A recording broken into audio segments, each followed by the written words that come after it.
विधानसभा का सेशन खत्म हुआ है और अब की बार सेशन में जितना भी भ्रष्टाचार का मामला सामने आया, रजिस्ट्री घोटाले पे मैंने कॉलिंग अटेंशन दी थी जो मेरी मंजूर हुई थी, और मैंने एक एक तहसीलदार का नाम बताया था कि कौन कौन सा तहसीलदार जो है कहाँ कहाँ पे रजिस्ट्रियों के अंदर पैसा ले रहे हैं, कितना कितना पैसा लिया जा रहा है। कहीं गज के हिसाब से पैसा लिया जा रहा है, कहीं एकड़ के हिसाब से लिया जा रहा है, और कहीं रजिस्ट्री की कीमत के हिसाब से लिया जा रहा है। हरियाणा प्रदेश के अंदर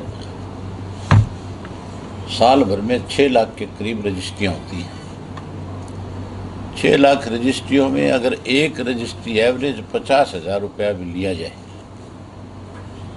तो आप इससे अंदाज़ा लगा सकते हो कि कितना पैसा जो लोगों का है उस पैसे को तहसीलदार के माध्यम से सत्ता में बैठे लोग इकट्ठा कर रहे हैं।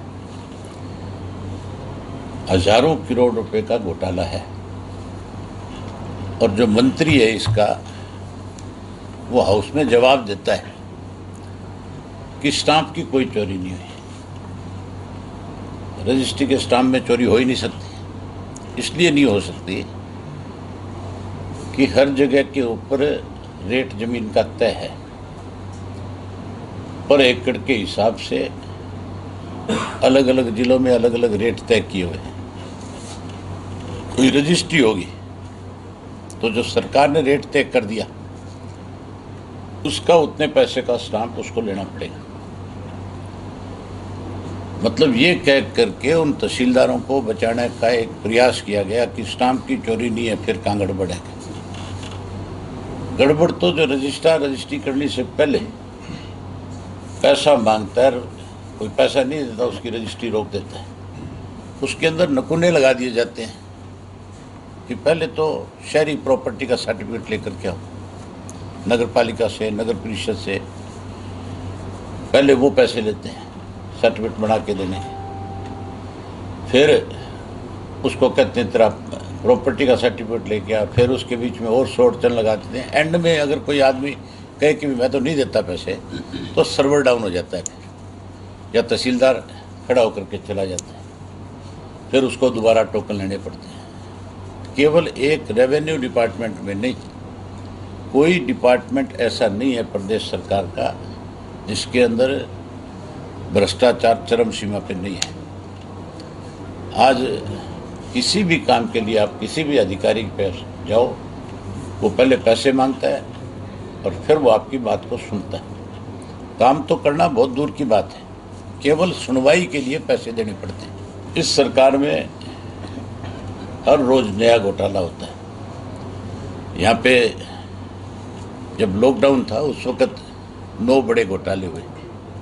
सबसे पहले धान का घोटाला, धान के घोटाले के बाद सरसों में घोटाला, फिर गेहूँ खरीद में घोटाला, फिर शराब घोटाला, फिर रजिस्ट्री घोटाला, उसके बाद दवाइयाँ जो खरीदी गई कोरोना के दौरान उसमें घोटाला, और उसके साथ साथ जो सरकारी नौकरियाँ निकली उनमें मोटे पैसे लिए गए, पेपर लीक घोटाला किया गया, और उसके इलावा नौकरी लगाने के नाम के ऊपर करोड़ों रुपए पकड़े गए। वो एक बड़ा घोटाला। केवल मुख्यमंत्री ये कह देता है मैं जांच करा रहा हूँ, हम दोषियों को पकड़ेंगे, हम दोषियों के खिलाफ कार्रवाई करेंगे। कोई जो दोषी व्यक्ति है उसके खिलाफ कार्रवाई नहीं है। केवल ऐसे लोगों को फंसाया जाता है जिन पे दबाव डाल करके ये गलत काम करवाते हैं।